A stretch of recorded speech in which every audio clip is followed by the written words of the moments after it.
Assalamualaikum warahmatullahi wabarakatuh. Perkenalkan, nama kakak Enda Febri Setiarini, NIM A1C3181033 dari Pendidikan Fisika Reguler A 2018. Nah, halo adik-adik. Kembali lagi dengan Kak Enda. Kali ini kita akan masuk ke materi hukum Newton.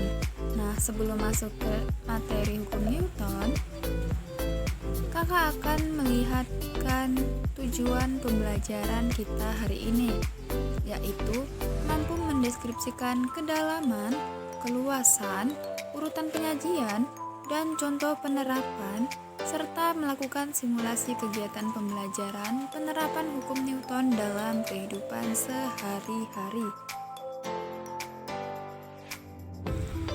Kira-kira hukum Newton itu apa sih adik-adik? Kalian ada yang tahu nggak hukum Newton itu apa?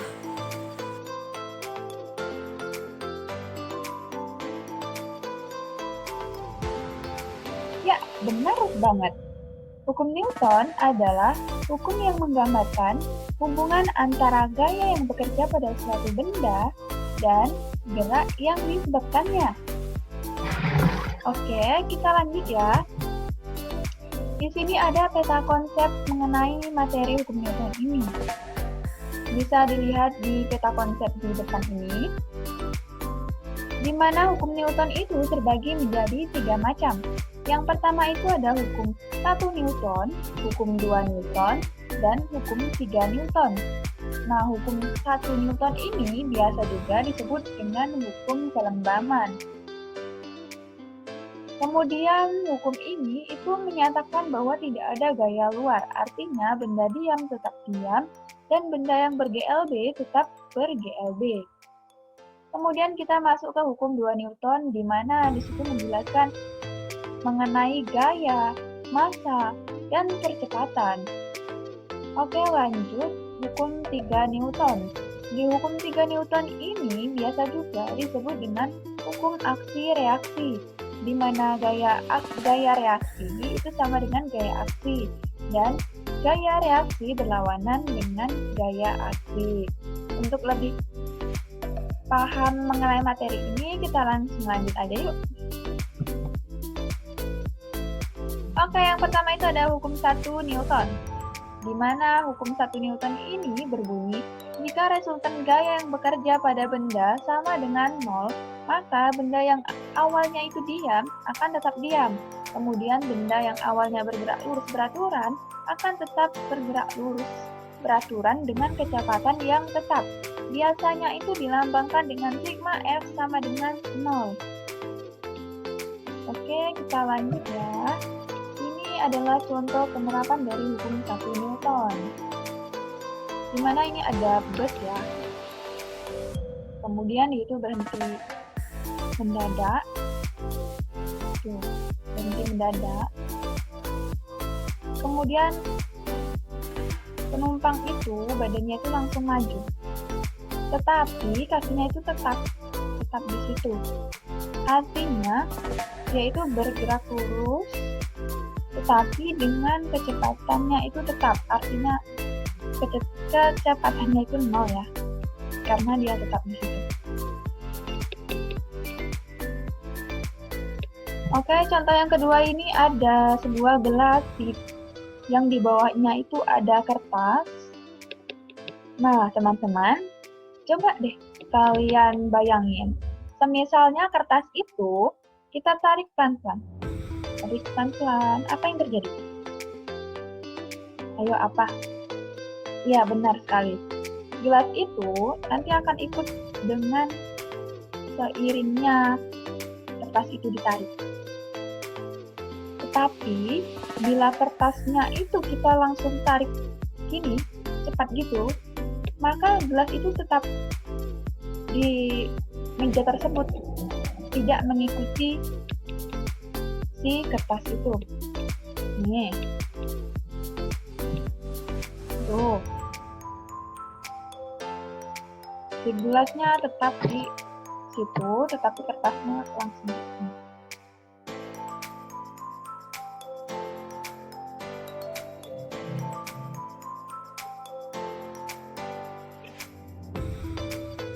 Nah, pada dasarnya, seperti yang udah diulas tadi, untuk hukum 1 Newton itu membahas tentang inersia atau kelenggaman.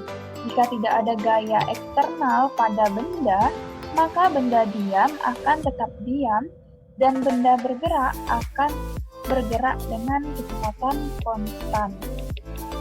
Oke, mungkin teman-teman sudah paham ya mengenai hukum 1 Newton.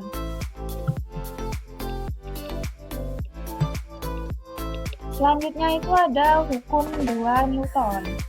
Hukum 2 Newton ini berbunyi, percepatan dari suatu benda akan sebanding dengan jumlah gaya atau resultan gaya yang bekerja pada benda tersebut dan berbanding terbalik dengan masanya.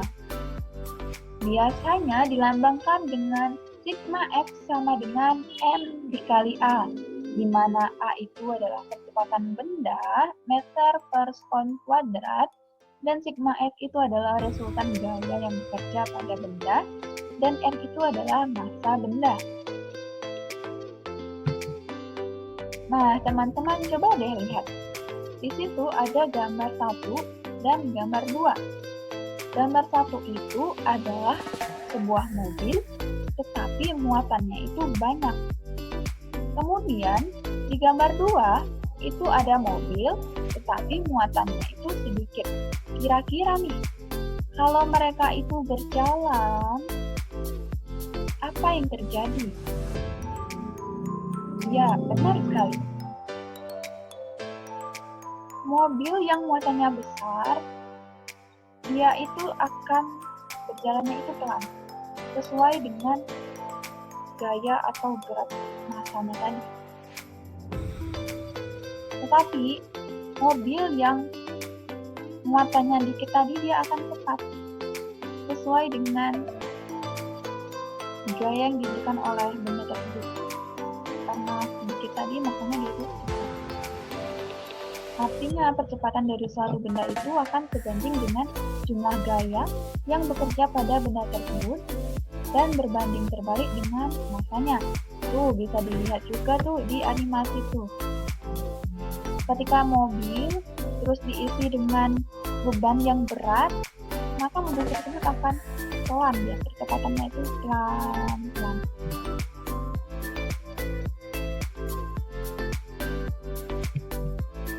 Oke, yang ketiga itu ada hukum 3 Newton, di mana hukum 3 Newton ini berbunyi, ketika sebuah aksi muncul maka akan reaksi yang terjadi, maka akan terjadi reaksi gitu. Ketika benda memberikan gaya pada sebuah benda lainnya, maka nilai gaya yang diterima dan dikeluarkan memiliki jumlah yang sama, tapi arahnya yang berbeda.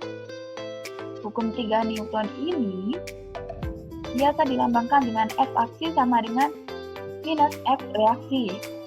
Tuh, contohnya itu ada di gambar tersebut. Seseorang sedang mendayung kapalnya atau perahu. Si orang tersebut dia memberi gayanya itu sama ya, sebanding. Tapi tuh lihat arah dayungnya itu ke belakang. Dayungnya itu ke belakang.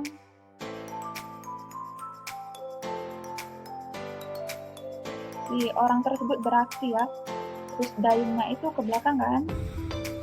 Nah kemudian reaksinya apa? Reaksinya itu si perahunya itu dia bergerak maju.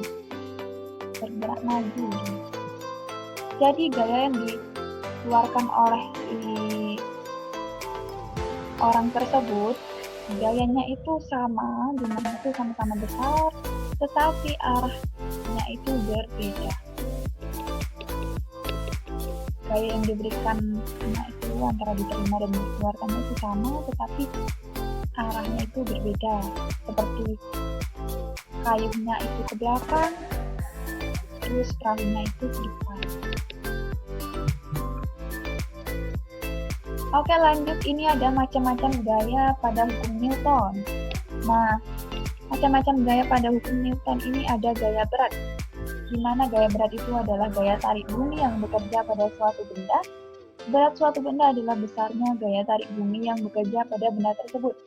Nah, rumus dari gaya berat ini yaitu W sama dengan M kali G, di mana W itu adalah gaya berat, M adalah massa benda, maaf ya. Tadi M itu adalah massa benda, kemudian G itu adalah percepatan gravitasi, di mana percepatan gravitasinya itu adalah 9,8 meter per sekon kuadrat atau 10 meter per sekon kuadrat. Kemudian yang kedua itu ada gaya tegangan tali. Nah, yang ketiga itu ada gaya gesek. Gaya gesek itu adalah gaya yang memiliki arah berlawanan dengan arah gerak benda atau arah kecenderungan gerak benda. Gaya gesek itu terbagi menjadi dua macam ya teman-teman, yaitu ada gaya gesek statis dan ada juga gaya gesek kinetis. Nah, gaya gesek statis itu apa sih, Kak? Gaya gesek statis itu adalah gaya yang bekerja pada benda diam.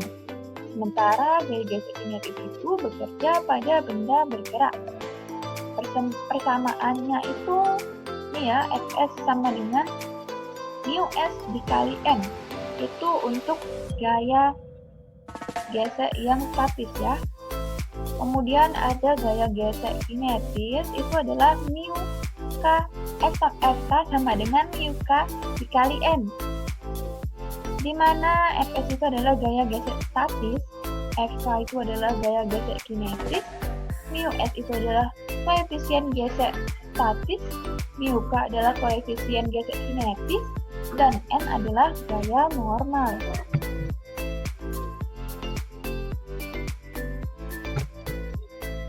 Kemudian ada penerapan hukum Newton di berbagai kasus.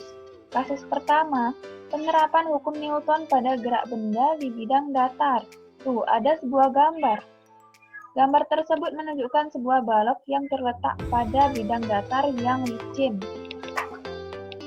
Nah, bekerja pada sebuah gaya F datar hingga balok bergerak sepanjang bidang tersebut. Nah, komponen gaya pada sumbu Y itu adalah sigma Fy sama dengan N dikurang W. Gaya normal dikurang gaya berat. Tuh, gaya normal itu selalu berbanding terbalik dengan gaya berat ya. Gaya normal ke atas, terus gaya beratnya itu ke bawah. Kemudian dalam hal ini balok tidak bergerak pada arah sumbu Y, berarti AY-nya itu sama dengan 0 sehingga didapatkan sigma Fy sama dengan 0. Di mana gaya normal dikurang gaya berat sama dengan 0, terus gaya normal sama dengan W sama dengan massa dikali percepatan gravitasi. Sementara itu, komponen gaya pada sumbu X itu adalah sigma Fx sama dengan F. Dalam hal ini, balok itu bergerak pada arah sumbu X, berarti besarnya percepatan benda dapat dihitung dengan sigma Fx sama dengan M dikali A, F sama dengan M dikali A.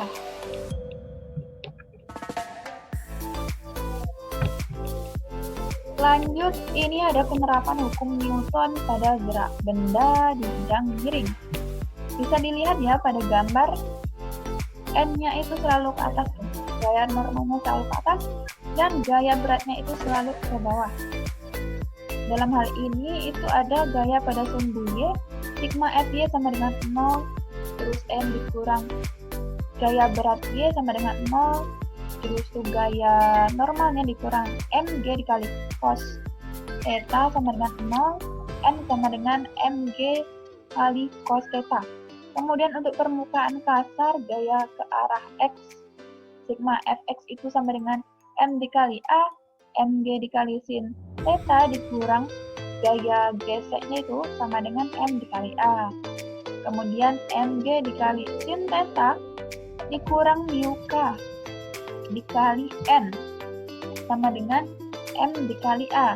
Kemudian MG dikali sin theta dikurang mu K dikali massa sama gravitasi, terus dikali lagi dengan cos theta sama dengan mu massa dikali A. Maaf ya teman-teman, salah pengucapan. Nah, kemudian itu ada A sama dengan G dalam kurung sin theta dikurang mu K dikali cos theta.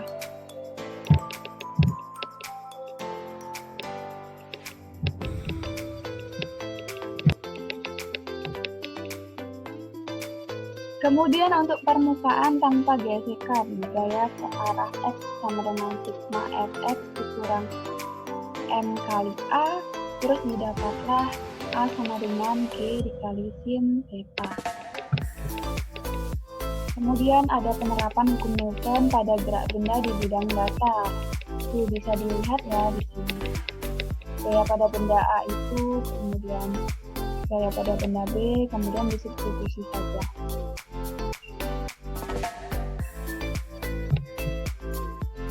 Setelah disubstitusi, kemudian didapatkanlah persamaan A sama dengan massa B per massa A ditambah massa B, kemudian dikali dengan percepatan gravitasi. Kemudian ada juga penerapan hukum Newton yang dalam elevator ya, dalam elevator. Tuh, liftnya itu berada dalam keadaan diam atau dalam kecepatan tetap. Ada juga lift dipercepat ke bawah, dan ada juga lift dipercepat ke atas, bisa dipelajari melalui layar ini ya teman-teman. Baiklah, mungkin sekian dari saya cukupkan sampai di sini. Terima kasih teman-teman. Kakak akhiri, wassalamualaikum warahmatullahi wabarakatuh. Baiklah, pertemuan kita sampai di sini dulu. Terima kasih atas partisipasi teman-teman. Saya akhiri, wassalamualaikum warahmatullahi wabarakatuh. Terima kasih.